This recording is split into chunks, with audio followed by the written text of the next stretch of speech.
تقدموا بين يدي الله ورسوله واتقوا الله. Kaum Bani Israel adalah salah satu bangsa yang sangat sering disebut dalam Al-Quran. Nama Israel sendiri bukanlah nama sebuah bangsa pada awalnya, melainkan nama lain dari Nabi Yakub, alaihi salam, cucu Nabi Ibrahim, alaihi salam. Dari keturunan Nabi Yakub inilah lahir 12 kabilah besar, yang kemudian dikenal dengan sebutan Bani Israel, atau anak-anak Israel. Nabi Yakub memiliki 12 putra, di antaranya adalah Nabi Yusuf yang kisahnya sangat masyhur dalam Al-Quran.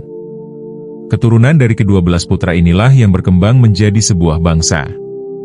Allah memberikan keistimewaan besar kepada mereka, karena dari kalangan Bani Israel diutus banyak sekali Nabi dan Rasul. Di antara mereka ada Nabi Musa, Nabi Harun, Nabi Daud, Nabi Sulaiman, Nabi Zakaria, Nabi Yahya, bahkan Nabi Isa, alaihimussalam. Karunia ini menjadikan Bani Israel sebagai kaum yang semestinya menjadi teladan bagi umat manusia.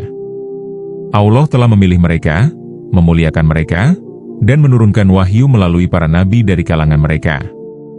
Namun, sejarah mencatat bahwa bangsa ini seringkali melupakan nikmat Allah dan bahkan durhaka terhadap para nabi yang diutus kepada mereka. Asal-usul mereka penuh dengan pelajaran. Dari kisah Nabi Ibrahim yang berjuang menegakkan tauhid, hingga Nabi Yakub yang menanamkan iman kepada anak-anaknya sebelum wafat. Dalam Al-Quran, Allah mengabadikan wasiat Nabi Yakub kepada putra-putranya, "Wahai anak-anakku, sesungguhnya Allah telah memilih agama ini untuk kalian, maka janganlah kalian mati kecuali dalam keadaan muslim." Wasiat ini seharusnya menjadi pegangan kuat bagi Bani Israel. Namun sayangnya, perjalanan sejarah menunjukkan bahwa meskipun berasal dari keturunan para nabi, banyak di antara mereka yang melupakan pesan tersebut. Dari sinilah awal kisah panjang tentang Bani Israel bermula, sebuah kaum yang diberi kedudukan mulia, namun berkali-kali tergelincir karena sifat sombong, ingkar, dan durhaka. Setelah kita mengenal asal-usul kaum Bani Israel, perjalanan mereka tidak bisa dilepaskan dari nikmat besar yang Allah berikan. Salah satu peristiwa paling agung adalah ketika Allah menyelamatkan mereka dari penindasan Fir'aun di Mesir. Selama bertahun-tahun, Bani Israel hidup dalam perbudakan. Mereka dipaksa bekerja keras tanpa belas kasih, anak-anak laki-laki mereka dibunuh, dan perempuan-perempuan mereka dibiarkan hidup untuk dijadikan budak. Doa mereka pun naik ke langit, memohon pembebasan. Maka Allah mengutus Nabi Musa, alaihi salam untuk menyelamatkan mereka. Dengan izin Allah, terjadilah mukjizat besar, laut terbelah, dan Bani Israel dapat menyeberang dengan aman, sementara Fir'aun beserta bala tentaranya ditenggelamkan di tengah lautan. Peristiwa ini bukan hanya sekadar pembebasan, tetapi juga bukti nyata kekuasaan Allah yang menolong hamba-hambanya yang beriman. Namun nikmat Allah tidak berhenti di situ. Dalam perjalanan mereka di padang pasir menuju tanah yang dijanjikan, Allah menurunkan makanan langsung dari langit. Setiap hari mereka diberi manna, makanan manis seperti madu, dan salwa, daging burung puyuh yang lezat. Air pun mengalir dari batu yang dipukul oleh tongkat Nabi Musa, menghasilkan 12 mata air, masing-masing untuk satu kabilah Bani Israel. Bahkan Allah memberikan naungan awan di siang hari yang panas, dan cahaya di malam hari agar mereka tidak tersesat. Semua ini adalah bentuk kasih sayang Allah kepada mereka. Mereka adalah kaum yang mendapatkan nikmat besar, nikmat yang tidak diberikan kepada bangsa-bangsa lain pada masa itu. Lebih dari itu, Allah menurunkan kitab Taurat sebagai pedoman hidup. Sebuah kitab yang penuh dengan hukum, petunjuk, dan cahaya, agar Bani Israel bisa hidup mulia dan menjadi umat pilihan. Dengan Taurat, Allah ingin mengangkat mereka dari kehinaan perbudakan menjadi umat yang berpegang pada wahyu. Namun sayangnya, nikmat yang begitu agung ini tidak selalu dibalas dengan rasa syukur. Bani Israel seringkali lupa, lalai, bahkan meremehkan karunia Allah. Inilah yang menjadi awal dari kisah panjang kedurhakaan mereka. Setelah menerima begitu banyak nikmat dan pertolongan Allah, seharusnya Bani Israel menjadi umat yang paling taat dan penuh syukur. Namun sejarah justru mencatat sebaliknya. Kaum ini berkali-kali menunjukkan sikap durhaka, membangkang, dan ingkar terhadap Allah dan para nabinya. Salah satu kisah paling terkenal adalah ketika Nabi Musa, alaihi salam pergi ke Bukit Sinai untuk bermunajat kepada Allah dan menerima wahyu berupa Taurat. Saat beliau meninggalkan kaumnya, Bani Israel malah membuat patung anak sapi dari emas, lalu menyembahnya. Mereka terjerumus dalam perbuatan syirik, meski baru saja diselamatkan dari lautan dan melihat mukjizat besar Allah. Tidak hanya itu, ketika Allah menurunkan mana dan salwa, mereka mulai merasa bosan. Alih-alih bersyukur atas makanan yang turun langsung dari langit, mereka justru meminta makanan seperti yang biasa mereka makan di Mesir: bawang, kacang, gandum, dan sayuran. Mereka lebih memilih kenikmatan duniawi daripada menerima karunia yang istimewa dari Allah. Sikap membangkang mereka juga terlihat ketika Allah memerintahkan untuk berperang melawan kaum yang zalim demi memasuki tanah suci. Alih-alih taat, mereka berkata kepada Nabi Musa, "Wahai Musa, pergilah engkau bersama Tuhanmu, dan berperanglah kalian berdua. Sesungguhnya kami hanya duduk menunggu di sini." Ucapan ini menunjukkan betapa lemahnya iman mereka, hingga enggan berjihad di jalan Allah.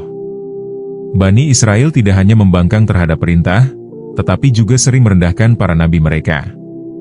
Ada yang menolak ajaran Nabi Musa, menentang Nabi Harun, bahkan membunuh sebagian nabi yang diutus kepada mereka. Padahal, Allah telah memuliakan mereka dengan garis keturunan penuh nabi. Sikap keras kepala dan hati yang membatu inilah yang membuat mereka terus-menerus berada dalam lingkaran dosa. Bukannya semakin dekat dengan Allah setelah diberi nikmat dan pertolongan, mereka justru semakin jauh, menuruti hawa nafsu, dan mengulangi kesalahan demi kesalahan.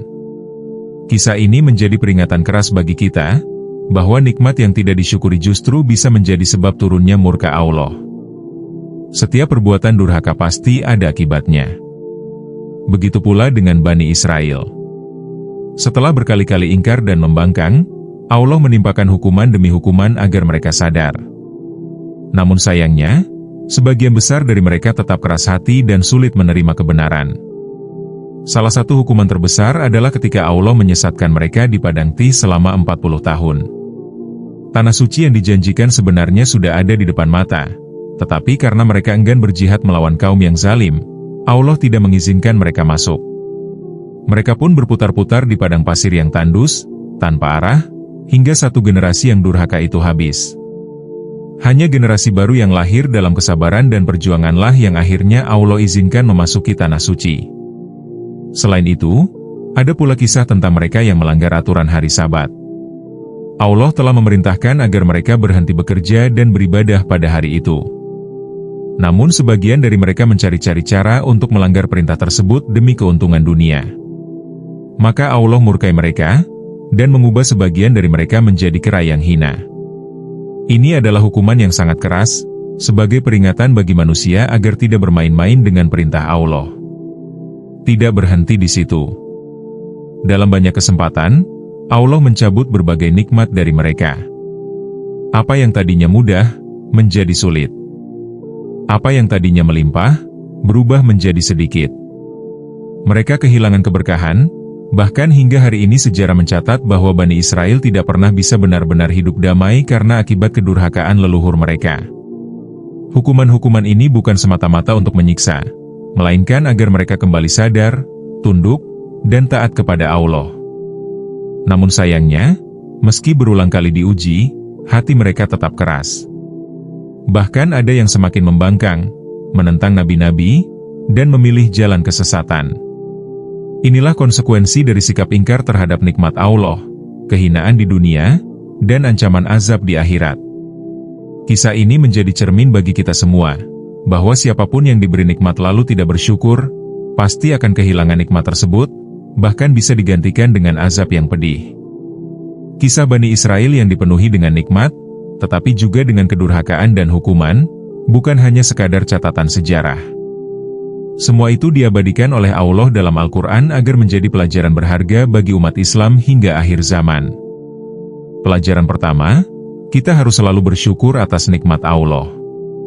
Bani Israel melihat laut terbelah, makan makanan dari langit, mendapat kitab suci, bahkan memiliki banyak nabi. Namun mereka tetap kufur. Maka janganlah kita mengulang kesalahan itu. Nikmat sekecil apapun, jika disyukuri, akan Allah tambahkan. tetapi jika diingkari, bisa berubah menjadi azab. Pelajaran kedua, jangan pernah meremehkan perintah Allah. Bani Israel diperintahkan untuk berperang demi memasuki tanah suci, tetapi mereka menolak dengan alasan takut. Mereka juga diperintahkan menghormati hari Sabat, tetapi malah mencari celah untuk melanggarnya. Umat Islam harus belajar taat, karena setiap perintah Allah pasti mengandung hikmah, dan setiap larangannya pasti demi kebaikan kita. Pelajaran ketiga, jangan keras kepala terhadap para ulama dan pembawa kebenaran. Bani Israel bahkan sampai membunuh sebagian nabi. Sementara kita diperintahkan untuk menghormati ulama, mendengarkan nasihat, dan mengikuti ajaran Rasulullah. Jika kita menolak petunjuk agama, sama saja kita sedang mengikuti jejak kaum yang dilaknat Allah. Pelajaran keempat, jangan sombong. Bani Israel merasa sebagai bangsa pilihan, tetapi kesombongan itulah yang menjerumuskan mereka. Umat Islam pun diingatkan agar tidak terbuai dengan gelar sebagai umat terbaik. Kita akan tetap mulia hanya jika berpegang teguh pada iman, amal saleh, dan ketaatan. Dan pelajaran terakhir, sejarah selalu berulang. Kisah Bani Israel adalah cermin bagi kita. Jika umat Islam hari ini mengulangi kesalahan yang sama, tidak bersyukur, lalai dalam ibadah, menolak jihad, terpecah belah, dan mengikuti hawa nafsu, maka kita pun akan mengalami kehinaan yang sama. Namun jika kita mengambil ibrah, memperbaiki diri, dan berpegang pada Al-Quran serta sunnah Nabi, maka umat Islam akan kembali bangkit dan dimuliakan oleh Allah. Inilah pesan besar dari kisah Bani Israel, jangan sampai kita menjadi umat yang mengulangi sejarah kelam mereka. Jadilah umat yang bersyukur, taat, rendah hati, dan istiqomah di jalan Allah.